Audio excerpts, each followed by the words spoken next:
functions and importance of compensation, wages, and performance evaluation, appraisal, reward system, employee relations, and movement. The objectives is identify the policy guidelines on compensation and wages and performance evaluation or appraisal. Discuss the importance of employees' relations and differentiate various employee movements. Realize the importance of adopting an effective reward system. Now, what is compensation or wages and performance evaluation? When we say compensation or wages and performance evaluation are related to each other because the employee's excellent or poor performance also determines the compensation given to them. After considering other internal and external factors like the actual worth of the job, compensation strategy of the organization, conditions of the labor market, cost of living, and area wage rates, among others. Compensation may come in different forms. It may be direct, indirect, or non-financial. So what is the types of compensation? Direct compensation includes workers' salaries, incentive pays, bonuses, and commission. Indirect compensation includes benefits given by employers other than financial remunerations, for example, travel, educational and health benefits, and others. And in non-financial compensation includes recognition programs, being assigned to do rewarding jobs, or enjoying management support, ideal work environment, and convenient work hours. Compensation, a motivational factor for employees. Compensation pay represent a reward that employee receive for good performance that contributes to the company's success. With this, the following must be considered: pay equity related to fairness. The equity theory is a motivation theory focusing on employees' response to the pay that they receive and the feeling that they receive less or more than they deserve. Employees generally feel that their pay must be commensurate to the effort exerted in the performance of their job. In other words, pay equity is achieved when the pay given to them by their employers is equal to the value of the perform. Thus, this motivation to perform well do their jobs to the best of their abilities. Expectancy theory, another theory of motivation which predicts that employees are motivated to work well because of the attractiveness of the rewards or benefits that they may receive from a job assignment. The employee's perception of the compensation or pay attached to a job position is an important factor in ascertaining the motivational value of compensation. Basis for compensation: employees may be compensated based on the following: peers work basis, when pay is computed according to the numbers of units produced; hourly basis, when pay is computed according to the number of work hours rendered; daily basis, when pay is computed according to the number of work days rendered; weekly basis, when pay is computed according to the number of work weeks rendered; monthly basis, when pay is computed according to the number of work months rendered. Compensation rates are influenced by internal and external factors. Among the internal factors are the organization, compensation policy, the importance of the job the employee's qualification in meeting the job requirements and the employer's financial stability. External factors, on the other hand, include local and global market condition, labor supply, area, regional wage rates, cost of living, collective bargaining agreements, and national and international laws, among others. Purposes of performance evaluation: administrative and developmental. Improving individual job performance through performance evaluation is just one of the reasons why employees are subjected to assessments on a continuous basis. There are other purposes behind employee assessment that are beneficial to the company and employee. So, what is administrative purposes and developmental purposes? When we say administrative purposes, these are fulfilled through appraisal or evaluation programs that provide information that may be used as a basis for compensation decisions, promotions, transfers, and terminations. Human resource planning may also make use of it for the recruitment and selection of potential employees. When we say developmental purposes, these are fulfilled through appraisal or evaluation programs that provide information about employees' performance and their strengths and weaknesses that may be used as a basis for identifying their training and developmental needs. Through this approach, the workers may become more receptive to explanations given by the organization's management regarding the importance of having evaluation at regular intervals, that these are conducted to improve their competencies to prepare them for the future job assignments. Different performance appraisal methods are used depending on the information an evaluator aims to find out. Performance appraisal methods. Methods of evaluating workers have undergone development to adapt to new legal employment requirements and technical changes. Some appraisal methods used today are the following. And number 1, trait methods.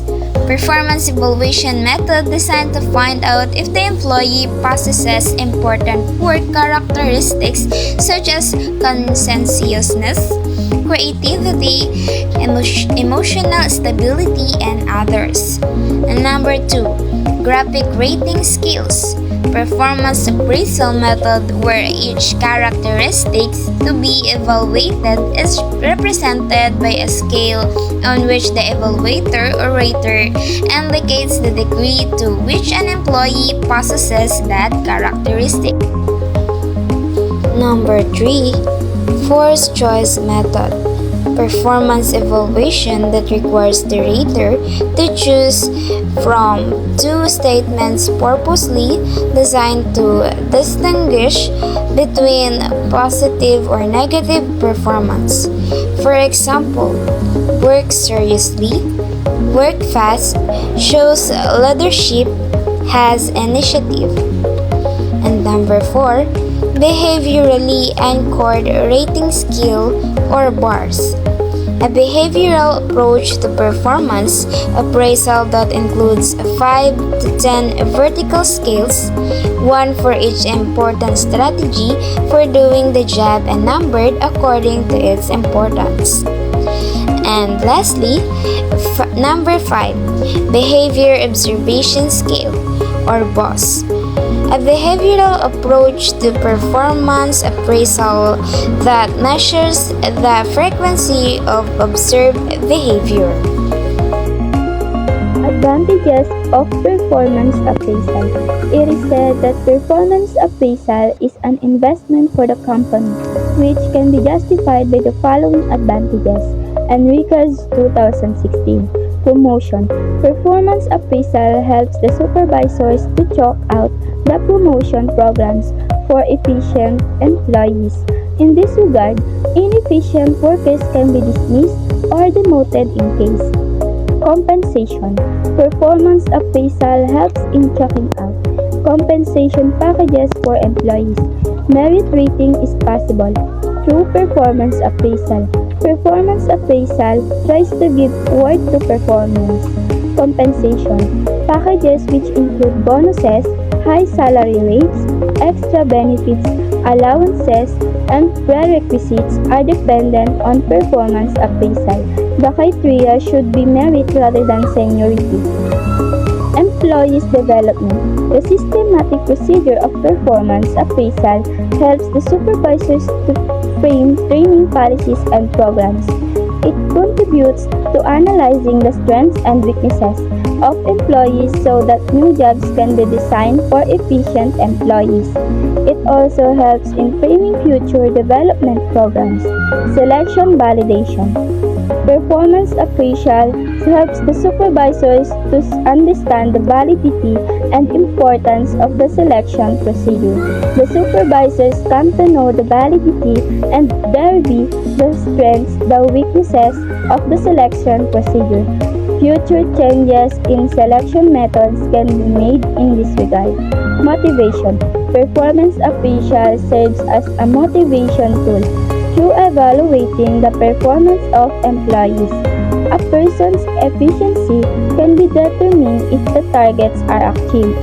This very well motivates a person for a better job and helps him to improve his performance in the future.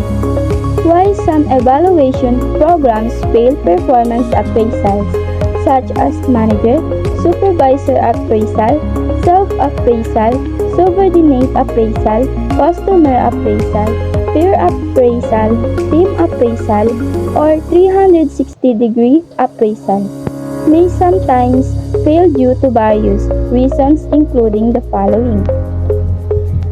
The inadequate orientation of the evaluatees regarding the objectives of the program, incomplete information of the evaluatees. Example, proper answering of the evaluation questionnaire, bias exhibit by evaluators, inadequate time for answering the evaluation forms, ambiguous terms used in the evaluation questionnaire. Employee's job description is not properly evaluated by the evaluation questionnaire used. Inflated ratings resulting from the evaluators' avoidance of giving low scores. Evaluators' appraisal is focused on the personality of the evaluatee and not his or her performance. The unhealthy personality of the evaluator and the evaluator may be influenced by organizational politics. Reward system. Organizations offer competitive reward systems to attract knowledgeable and skilled people and to keep them motivated and satisfied once they are employed in their firm. Further, rewards promote personal growth and development and present fast employee turnover. Management offers different types of rewards. First is monetary rewards, rewards that pertain to money, finance, or currency. Base salary, financial remuneration given to exchange for work performance that will help the organization attain its goals. For example, is weekly, monthly, or hourly pay, piecework, compensation, and etc. Benefits. Indirect forms of compensation given to employees, workers to improve the quality of their work and personal lives. Healthcare benefits, retirement benefits, educational benefits, and others are examples of this. Incentives, rewards that are based upon pay for performance philosophy. It establishes a baseline performance level that employees or groups of employees must reach to be given such reward or payment. For example, is bonuses, merit pay, sale incentives, and etc. Executive pay, a compensation package for executives of organizations which consists of 5 components. These are basic salary, bonuses, stock plans, benefits, and perquisites. And the last one is stock options, are plans that grant employees the right to buy a specific numbers of shares of the organization's stocks at a guaranteed price during a selected period. Non-monetary rewards is a rewards that do not pertain to money, finance, or currency. Refer to intrinsic rewards that are self-granted and which have a positive psychological effect on the employee who receives them, including award. A non-monetary reward that may be given to individual employees or groups, teams for meritorious service or outstanding performance. Trophies, medals, or certificates of recognition may be given instead of cash or extrinsic rewards. And the second is praise, a form of non-monetary intrinsic reward given by superiors to their subordinates when they express oral or verbal appreciation for excellent job performance. Employer relations. Employer relationships apply to all phases of work activities and organizations, and managers to be effective must be able to encourage good employer relations among all human resources under his or her care. Employers or workers are social beings who need connections or relations with other beings. Other employers or workers who can give them social support as they carry out their tasks in the organization where all of them belong. Talking to a co-worker perceived to be a friend or working to a delicate task with others can be comforting during times of stress, fear, or loneliness. When these negative feelings are overcome, employees will be able to work better toward the achievement of their organization's goal. Effective employer relations and social support. Social support is the sum of perceived assistance or benefits that may result from effective social employee relationships. The quantity and quality of an employee's relationship with others determines social support, STEM support, informal support, or financial support. In short, social support and effective employee relations must always go together. A horse and effective employee relations must always together, where one would be useless without the other. Therefore, without social support, effective employee relations are not possible. And without effective social employee relationships, social support likewise is not possible. Below are some barriers to good employee relations: antisocial personality, refusal to share more about oneself to co-employees, being a loner, lack of trust in others, selfish attitude, too many self-serving motives, lack of good self-esteem, not a team player, being conceited, cultural or subcultural differences, lack of cooperation, communication problems, refusal to listen to what others seek to communicate, lack of concern for others' welfare. Here are some ways to overcome barriers to good employee relations. Develop a healthy personality to overcome negative attitudes and behavior. Find some time to socialize with coworkers. Overcome tendencies of being too independent on electronic gadgets. Develop good communication skills and be open to others' opinions. Minimize cultural or subcultural tension. The benefits of strong employment relations. Having a strong employer and employee relations reaps a lot of benefits for your business. The most advantages are listed below. Number 1. Productivity. Strong employment relations create a pleasant atmosphere within the work environment. It increases employee motivation and can also be increased through improved employee morale. Companies that have invested in employee relation programs have experienced an increase in productivity. And therefore, the increased productivity leads to increases in profits for the business. Number 2. Employee loyalty. Creating a productive and pleasant work environment has a drastic effect on an employee's commitment to the firm. It encourages a loyal workforce. Having such a labor force improves employee retention, and doing so the cost of recruitment, hiring, and training are cut drastically. For most businesses, the high cost of employee turnover outweighs the cost of the employee relations program that they have in place. Number 3. Conflict reduction. When a work environment is efficient and friendly, the extent of conflict within the workplace is reduced.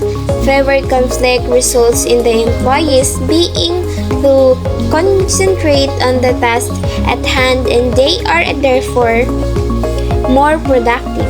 All the research and statistics leads to one conclusion.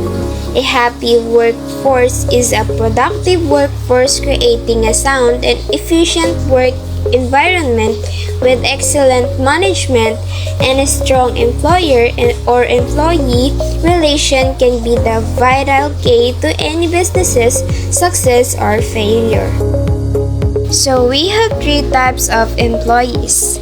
Number 1. Engage. Employees who work with passion and feel a deep connection with their company. They drive innovation and move the organization forward. Number 2. Not engage. Employees who are essentially checked out, they put time but not energy or passion into their work. And lastly, actively disengage. Employees who are not only unhappy at work but also act out their unhappiness. They undermine what their engaged coworkers accomplish. Employee movements. A labor union is a formal union of employees or workers that deals with employers, representing workers in their pursuit of justice and fairness, and in their fight for their collective or common interest. Employees or workers unionize because of financial needs, unfair management practices, or social leadership concerns. If financial needs, complaints regarding wages or salaries and benefits given to them by the management are the usual reasons why employees join labor unions. Unfair management practices. Perceptions of employees regarding unfair or biased managerial actions are also the reason why they join mass movements. Examples of lack of fairness in management are favoritism related to promotion and giving of training opportunities and exemption from disciplinary action. Social and leadership concerns. Some join unions for the satisfaction of their needs, for affiliation with a group, and for the prestige associated with co-workers, recognition of one's leadership qualities. Steps in union organizing. Terry Moser, an expert union organizer, was credited by Snell and Bolander for the following union organizing steps. Step 1. Employee or union contact. To explore unionization possibilities, the employees weigh the advantages and disadvantages of seeking labor representation, while the union officers gather more idea about the employees' complaints as well as data about the employer's management styles, financial stability, policies, etc. These actions by employees and union officers are necessary to build a case against the employer and defense for the employee's decision to unionize. Step 2. Initial organizational meeting. This is conducted to attract more supporters and select potential leaders among the employers who can help the union organizers. Information or data obtained in Step 1 will be used by the organizers to meet the employees' need to explain the means to accomplish their goals. Step 3. Formation of the in-house organizing committee. This starts with the identification of employees who are ready to act as leaders in campaigning for their goals and trying to get the interest of the other employees to join their movement, and in convincing employees to sign an authorization card to show their willingness to be represented by a labor union in collective bargaining with their employer. Step 4. If a sufficient number of employees support the union movement, the organizer requests for a representation election or certification election. A representation petition is filed with the NLRC asking for the holding of a secret ballot election to determine the employees' desire for unionization. Step 5. End of union organizing. When sufficient number of votes is garnered, the NLRC certifies the union as the legal bargaining representative of the employees. Prepare for negotiations. Data to support bargaining proposal are collected and arranged in an orderly manner by both parties, the union and the employer's group. Develop strategies. Management proposals are developed and limits of concessions are determined while also considering the union's goals and their possible strike plans. Formalize agreement. After the negotiation process, the union and the management group have to formalize their agreement. Grievance procedure. The grievance procedure is a formal procedure that authorizes the union to represent its member in processing a grievance or complaint. Such grievance must be expressed orally or in writing to the employee's immediate supervisor and the union steward. If the immediate supervisor shows a willingness to discuss the complaint with the employee and the union steward, the grievance may be resolved immediately. Again, we are the Group 3. Thank you for listening and watching. Bye bye bye!